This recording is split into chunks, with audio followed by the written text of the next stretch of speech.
인정함을 받은 자라는 제목으로 함께 말씀을 나누겠습니다. 로마서 16장 10절 말씀입니다. 우리 한 목소리로 우리 16장 10절을 읽겠습니다. 그리스도 안에서 인정함을 받은 아벨레에게 문안하라. 아리스도 블로의 권속에게 문안하라. 아멘. 우리가 예배를 드립니다. 하나님 자녀에게 주신 가장 큰 축복이죠. 그런데 지금 이 시간에 많은 사람들이 예배를 드립니다.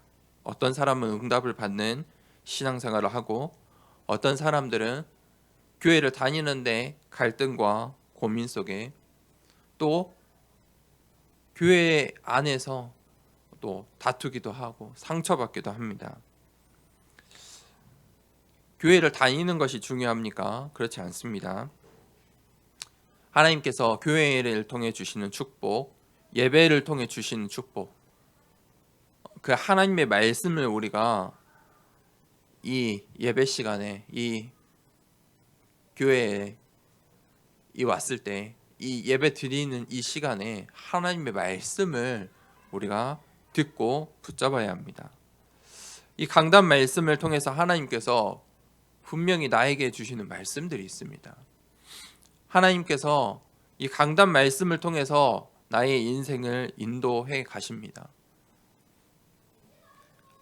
그래서 이 강단 말씀을 들을 때 이 말씀 속에서 이 말씀들을 나의 것으로, 또 나에게 다가오는 이 말씀들을 한 문장으로 또는 한 단어로 우리가 그것을 잘 붙잡아야 합니다.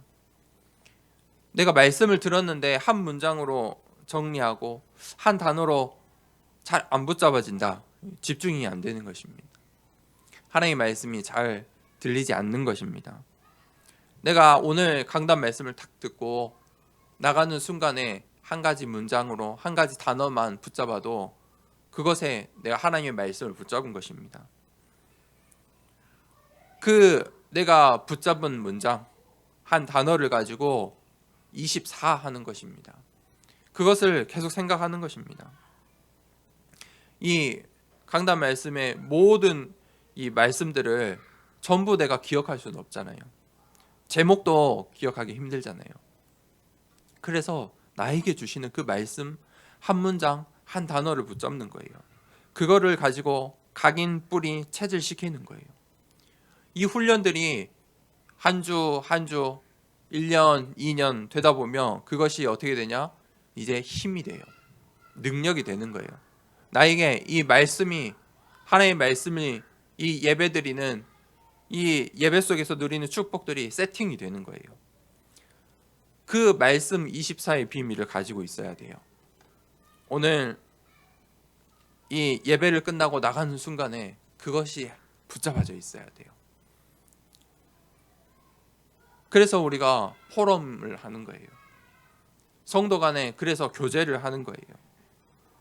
그러면 이 말씀이 붙잡아졌으면 그때부터 나오는 것이 기도예요. 그 한 단어, 한 문장을 가지고 내가 한 주간 삶을 살고 사건을 만나는데 그것을 가지고 기도로 연결시키는 거예요. 그래서 가장 좋은 것이 호흡이라고 해요. 호흡은 계속 하잖아요.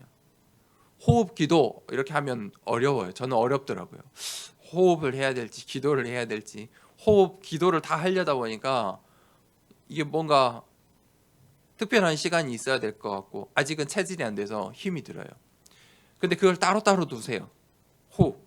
내가 호흡을 할 때, 내 호흡을 할 때 호흡이 의식이 될 때 기도를 하는 거예요.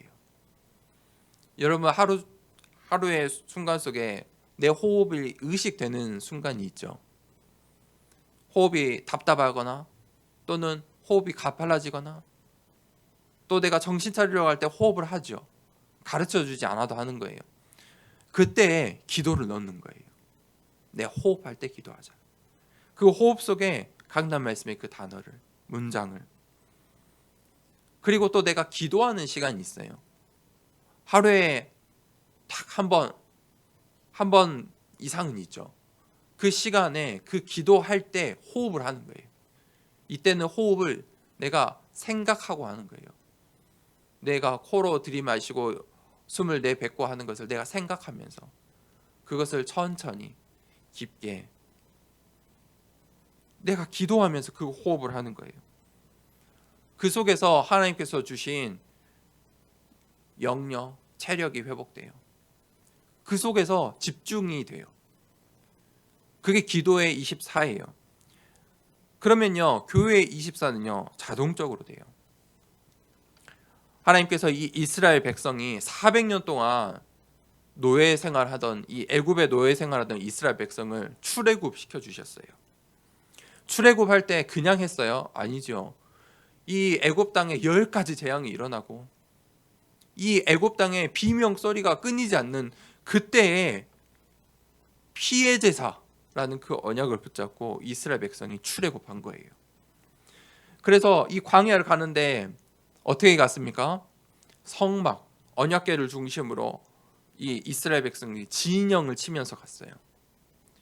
늘 이동을 하고요. 진영을 치는데 성막을 중심에 두고요. 12개 지파가 그리고 각 가정의 이 집의 이 천막의 문을 성막을 향해 두고 그렇게 진영을 치면서 성막 중심으로 이동을 했어요. 그러면서 하나님께서 위기의 순간 때마다 요단강 앞에 여리고 앞에 이 언약궤를 따라가게 하셨어요. 그것이 바로 성막, 성전, 교회의 축복이에요. 왜 교회가 있어야 합니까? 왜 굳이 더사랑교회가 있습니까? 더사랑교회에 주신 언약이 있기 때문이에요. 그 언약을 붙잡아야 내가 교회의 축복을 받는 거예요. 하나님께서 교회를 통해서 보좌화의 축복을 전달하세요. 하나님께서 강력하게 실제적으로 임재하시는 게 바로 이 교회예요. 그게 보좌화의 축복이에요. 오늘 내가 이 예배 드리는 순간 집에서도 예배 드릴 수 있고 또 환경 때문에 내가 예배 드리는 환경이 바뀔 수도 있어요. 그렇지만 교회에서 예배 드리는 이 순간에 하나님께서 가장 확실하게 정확하게 우리에게 언약을 주시고 임재하시고 지금 우리에게 우리의 마음 가운데 우리의 삶 가운데 우리의 심령 가운데 말씀을 하세요. 그게 교회의 24예요. 그거 바라보고 가는 거예요. 그거 따라가는 거예요. 그러면요 그 다음에 오는 것들은 걱정할 게 없어요. 우리의 업, 생업, 우리 랩런트들의 학업, 미래. 그러면 우리가 어떻게 전도 선교를 해야 되냐? 전도와 선교 걱정할 게 없어요. 말씀의 24, 기도의 24, 교회의 24 하고 있으면 하나님께서 인도해 주세요. 이 비밀을 우리가 세팅을 하는 거예요. 그때 이제 우리의 걸림돌 그것까지 하나님께서 치유하게 하세요. 치유시켜 주세요. 치유가 되는 거예요. 될 수밖에 없어요. 치유를 해야지가 아니에요. 치유보다 더 중요한 것 말씀의 24, 기도 24, 교회 24 이것이 세팅이 되어야 하는 거예요. 이 세팅이 되었던 인물들이 교회가 오늘 로마예요. 로마 교회 중직자들이었어요. 오늘 하나님께 인정받은 자, 하나님께 인정받은 자라고 바울이 이야기를 하고 있어요. 반대의 말은 무엇일까요? 세상의 인정을 받는 것이죠. 사람들은 전부 성공하길 원해요. 그런데 생각보다 그 성공에 대한 기준은 또 사람들마다 전부 다 달라요. 생각이 달라요.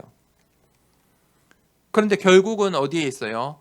창세기 3장 나에 있어요. 나에게 있어요. 창세기 6장 나의 것에 있어요.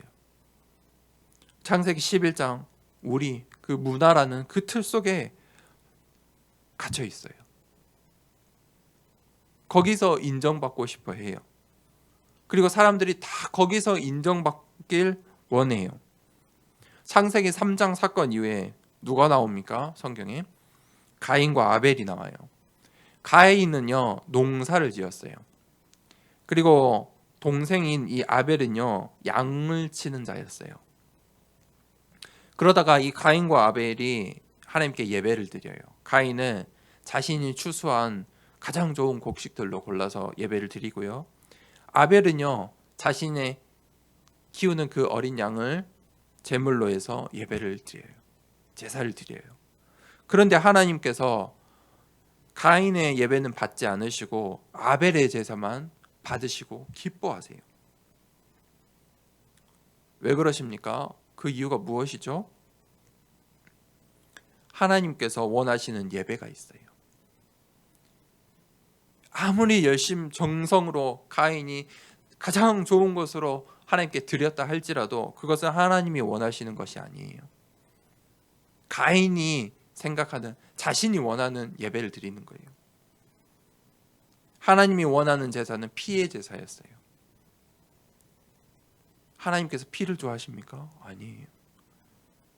그 하나님께서 우리에게 주신 언약이기 때문이에요. 아벨이 피를 좋아해서 양으로 예배드린 게 아니에요. 하나님께서 그렇게 하라고 했으니까, 하나님이 그것을 원하시니까 그 양을 드린 거예요. 그런데 가인이 이 아벨의 제사만을 하나님께서 좋아하시는 걸 보고 어떻게 합니까? 성경이 이렇게 기록해요. 안색이 어두워졌다. 안색이 어두워지고 아벨을 결국 죽이게 돼요. 동생을 죽여버려요.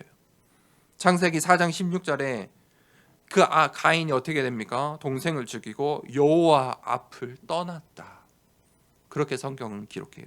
하나님을 떠나버린 거예요. 그래서 그 가인의 후손이 누구냐? 에녹이에요. 그게 창세기 3장이에요. 창세기 3장이 결과예요. 사람들은 그렇게 인정받으려고 해요. 자기의 기준으로. 내 예배가 훨씬 더 풍성하고 사람들이 볼 때에도 훨씬 더 좋아 보이는 거예요. 가인이에요. 가인의 기준이에요. 아벨은요, 하나님이 원하시는 것. 그리고 네피림 시대가 이제 와요. 그게 창세기 6장이에요. 그러니 이제 사람들이요, 보기 좋은 것만을 찾았어요. 보기 좋은 것. 그것을 갖는 것, 보기 좋은 것을 소유하는 것. 그것들을 사람들이 인정하기 시작했어요. 그게 네피림 시대예요. 그런데 이 네피림의 악한 시대가 지속되다 보니까 이제 사람들이 그 다음 걸 또 생각해요. 충분해요. 충분히 가졌어요. 그러니 이제 그들이 이제는 우리가 그만 떠돌이하고 여기에 하늘에 닿는 바벨탑을 쌓아보자. 모든 사람들이, 저 멀리에 있는 사람들이 다 볼 수 있게 하늘에 닿는 바벨탑을 쌓아보자. 하늘에 다 우리의 이름을 알리자. 그게 창세기 11장이에요. 문화. 이 시대의 문화예요. 이름을 알리자. 바벨탑 문화가 거대하게 있는 게 아니에요. 이 핸드폰 안에도 있잖아요. 어떻게 보면 그 SNS 하는 거 다 바벨탑 문화예요. 이름을 알려보자. 보기 좋은 것. 그 우린 또 그걸 보고 막 따라가잖아요.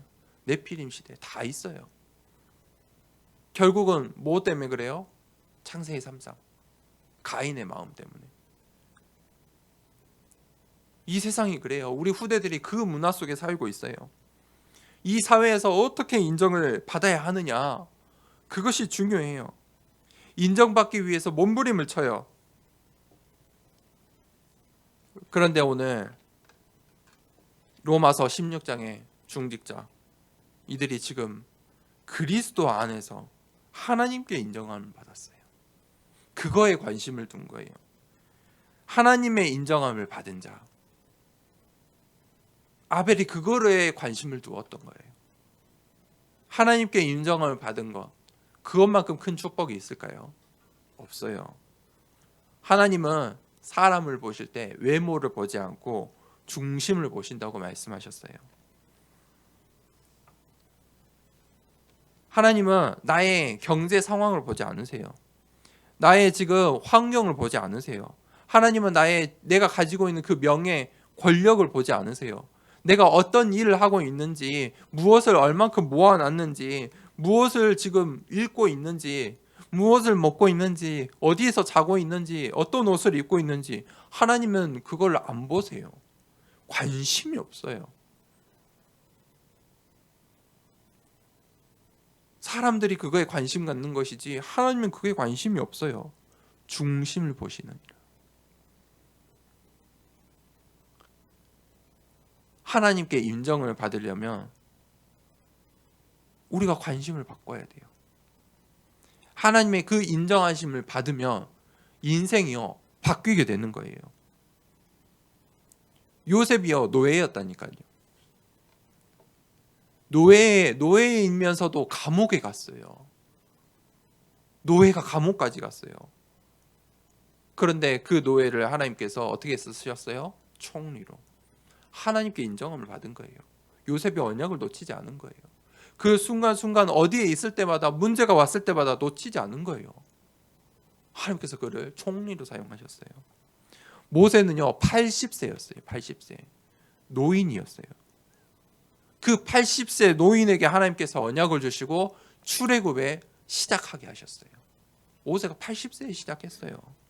다윗은요 어린 렘넌트였어요. 저 어린 렘넌트들이 뭘 할 수 있어요? 그 다윗이요 골리앗을 꺾었어요. 하나님께 인정함을 받은 거예요. 그 다윗이 하나님을 찬양하고 경배하던 그 다윗의 삶이 인정받은 거예요. 오늘 이 로마서의 16장에 중직자들이요 바울과 함께 로마 복음화의 주역이 되었어요. 그들이 로마 황제였어요? 아니잖아요.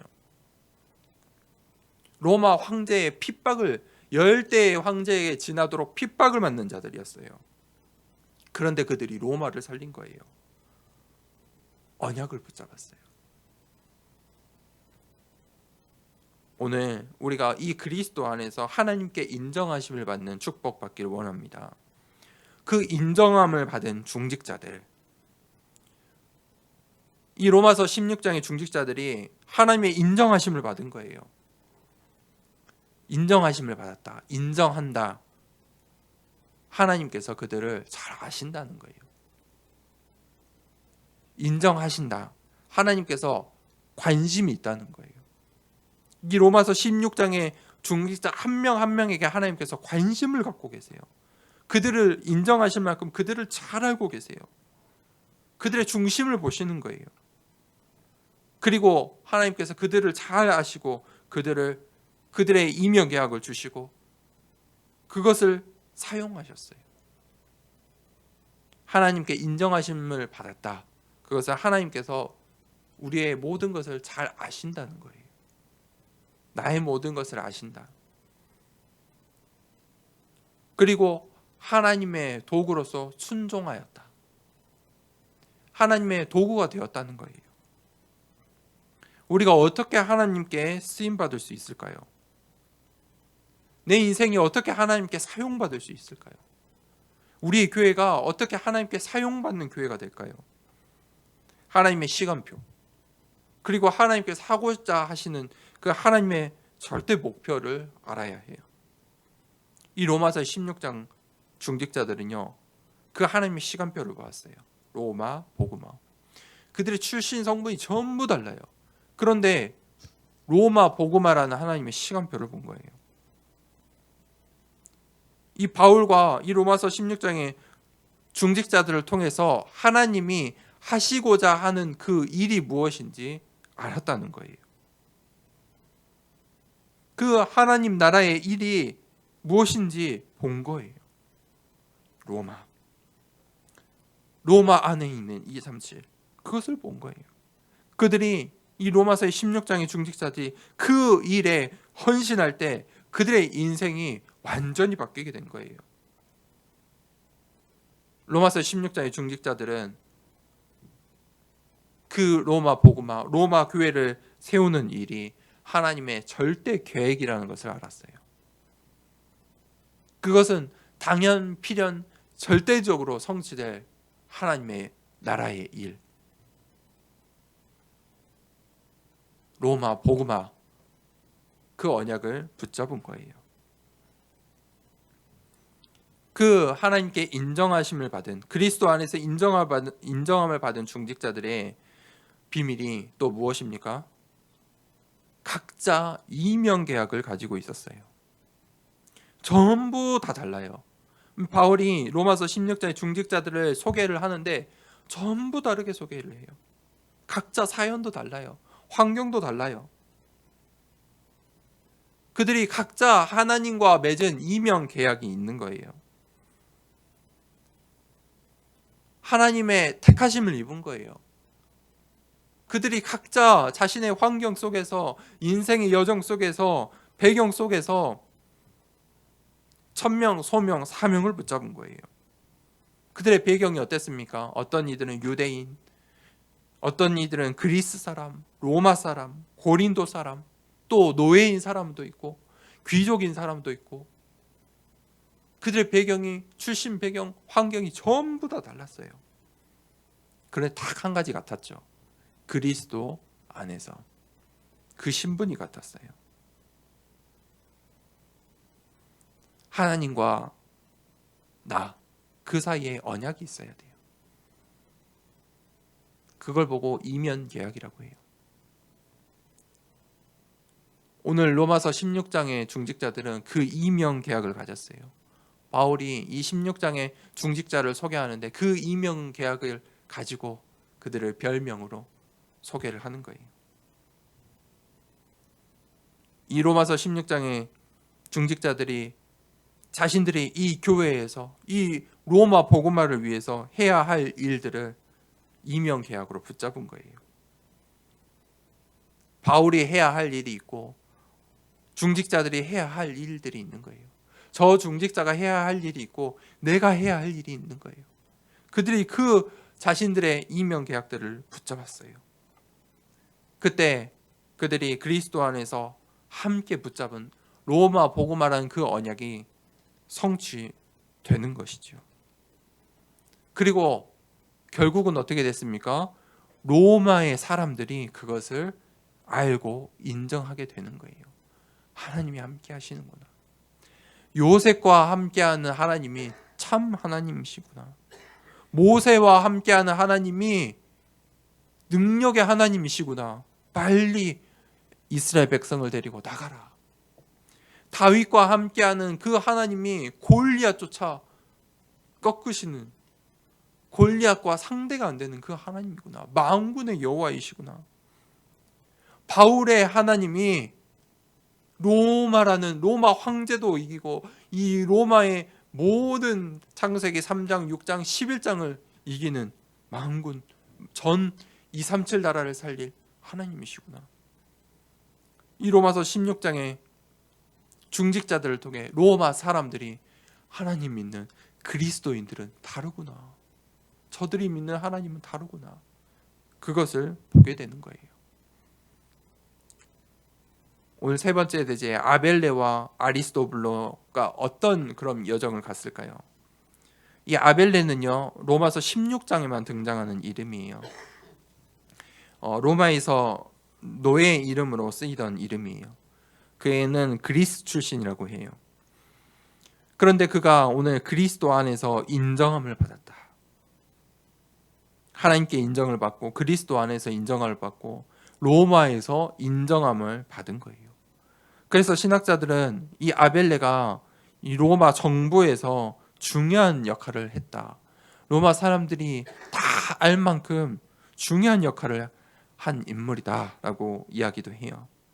어찌됐든 그 노예 출신인 이 아벨레가 로마 살리는 서밋의 현장에 인정함을 받은 거예요. 그리스도 안에서 인정함을 받은 자다. 성경에 이런 표현이 잘 없어요. 인정함을 받았다. 이런 표현이 없어요.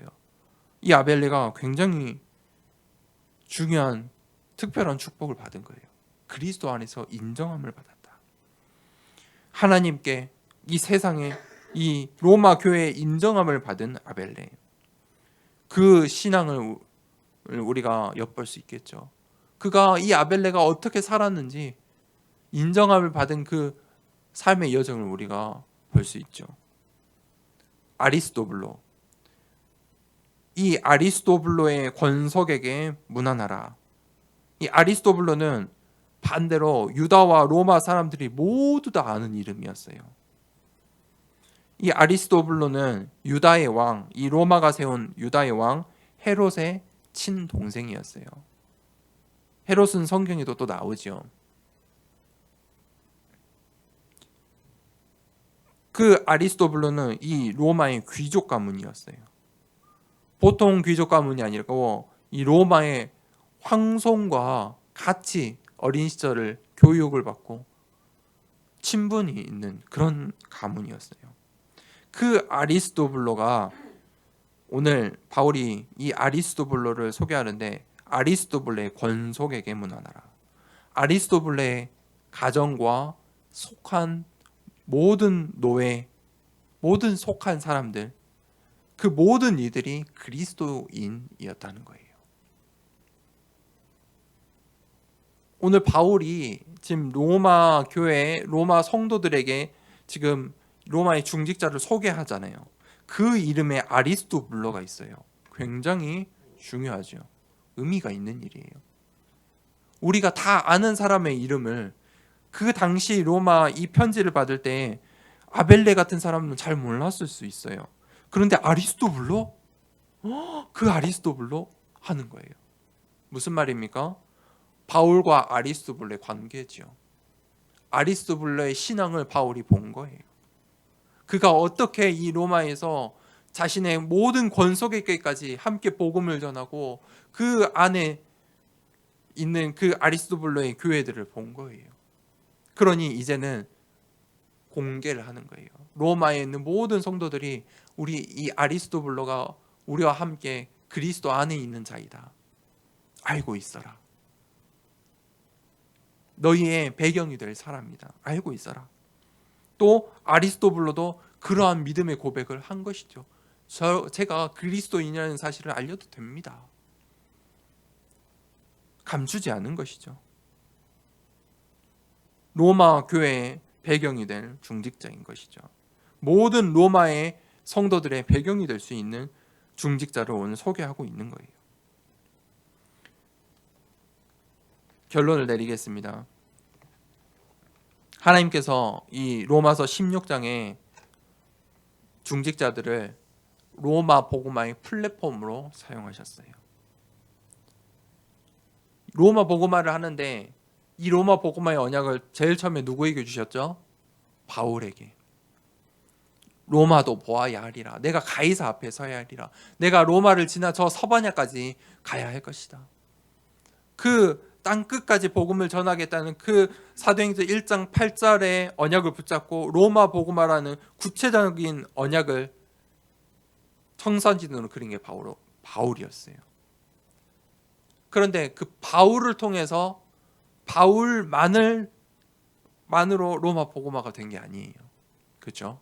하나님께서 바울과 함께할 동역자들, 로마서 16장의 동역자들을 예비하셨고 준비해 두셨어요. 그들이 전부 다 하나님의 플랫폼이 되는 거예요. 그들의 배경이 달라요. 출신도 달라요. 이방인들, 유대인들, 그리스 사람, 태어나면서 로마인 사람, 고린도 사람, 또 유대인인데 노예인 사람도 있었죠. 그리고 노예인데 왕실의 이 황족의 가문의 노예인 사람도 있었어요. 오늘은 이 노예 출신이지만 로마의 중요한 행정부에서 일을 하던 이 아벨레, 그리고 또 귀족의 가문 아리스토블로, 그들이 전부 다 달라요. 그런데 그리스도 안에서 하나가 되고 하나님의 플랫폼, 이 로마 복음화의 플랫폼이 된 거예요. 하나님께서 이 광주 복음화와 중화권 복음화를 위해서 나를 플랫폼 삼으시는 거예요. 아니, 나는 노예인데요. 심지어 유대인 출신 노예인인데요. 그 중직자를 하나님께서 플랫폼 삼으시는 거예요. 하나님, 제가 어떻게 이 광주에서 먹고 살기도 힘들어요. 하나님, 전 중국 가보지도 않았어요. 그런데 하나님께서 플랫폼 삼으시겠대요. 걱정할 게 없어요. 하나님께서 삼으시는 거예요. 그럼 나는 지금 해야 될 게 무엇입니까? 속지 않는 거예요. 흑암을 결박하는 거예요. 세상의 인정함을 받고 세상의 기준으로 가인의 마음처럼 안색이 어두워지게 하는 그 마음, 창세기 3장, 6장, 11장 그것을 꺾는 거예요. 성삼위 하나님께서 주신 것, 나에게 주신 그 신분, 그것을 회복하는 거예요. 그게 플랫폼이에요. 플랫폼은 뭐 하면 돼요? 플랫폼의 자리에 있으면 돼요. 여기는 버스 정류장입니다. 여기는 지하철입니다.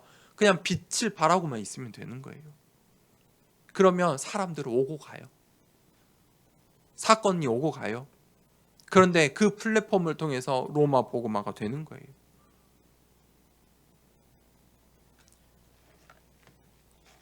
그때 두 번째, 파수망이 되는 거예요. 영적인 파수망이 돼요. 그 아리스토블로가 그 귀족 가문 속에서 만나는 모든 사람들 가운데 영적인 파수망이 된 거예요. 이 아벨레가 노예 출신이지만 로마의 중요한 공직의 현장을 살릴 역할을 하는 거예요.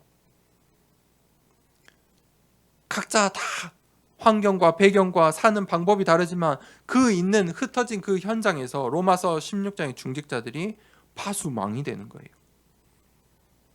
영적 파수망이 무엇입니까? 나예요. 살리는 자. 하나님께서 붙여주세요. 하나님의 시간표대로 붙여주세요. 살려야 할 자를, 치유해야 할 자를 붙여주세요. 나는 살리는 자이다. 그거 각인되어 있기만 하면 돼요. 그러면 병든 자들이 오게 되어 있어요. 살려주세요 해요. 세 번째, 그때 내가 뭘 하면 돼요? 안테나가 되면 돼요. 그냥 전달하는 사람이 되면 돼요. 로마서 16장에 이 중직자들이 지금 세상의 기준으로 말하면 뭘 해야 돼요? 정치를 해야 돼요. 지금 뭐 선거 시즌이라고 온통 그런 이야기밖에 없는데, 세상 기준으로 말하면 로마를 복음화 정복하려면 정치를 해야 돼요. 세력을 이루어야 돼요. 힘을 키워야 돼요. 또는 어떻게 해야 돼요? 싸워야 돼요.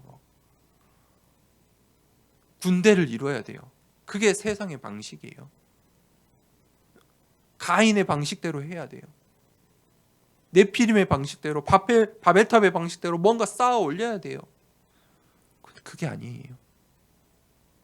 플랫폼, 영적 파수망, 안테나 역할만 해도 로마 복음화는 되어지는 거예요. 왜 그렇습니까? 내가 아는 게 아니에요. 나는 플랫폼이고 영적 파수망이고 안테나 역할만 하면 되는 거예요. 하나님이 아세요. 하나님의 절대 계획은 반드시 성취돼요. 237 나라는 살아나게 되어 있어요. 하나님께서 우리에게 주신 이 광주 복음화, 중화권 복음화는 되어지게 되어 있어요. 그런데 그 속에 내가 쓰임 받는다는 거예요. 오늘 뭐라고 했죠? 그리스도 안에서 인정함을 받은 자. 그때 우리의 인생이 바뀌게 되는 거예요. 플랫폼으로, 파수망으로, 안테나로 우리의 인생이 바뀌는 거예요.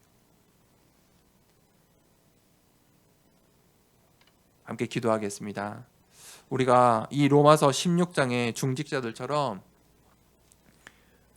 로마 교회를 살리고 로마 복음화에 쓰임받는, 사용받는 중직자 되길 원합니다. 하나님, 그리스도 안에서 인정함을 받는 자 되게 하여 주시옵소서. 하나님, 이명 계약을 가지고 우리의 가정과 우리의 현장을 살리고 그곳에서 인정함을 받는 플랫폼이요, 파수망이요, 안테나 되는 인생 되게 하여 주시옵소서. 하나님, 한 주간 설 연휴인데 하나님, 가정을 살리는, 가문을 살리는 시초의 축복 누리게 하여 주시옵소서. 이 시간에 받은 말씀을 붙잡고 이 시간에 함께 기도하도록 하겠습니다.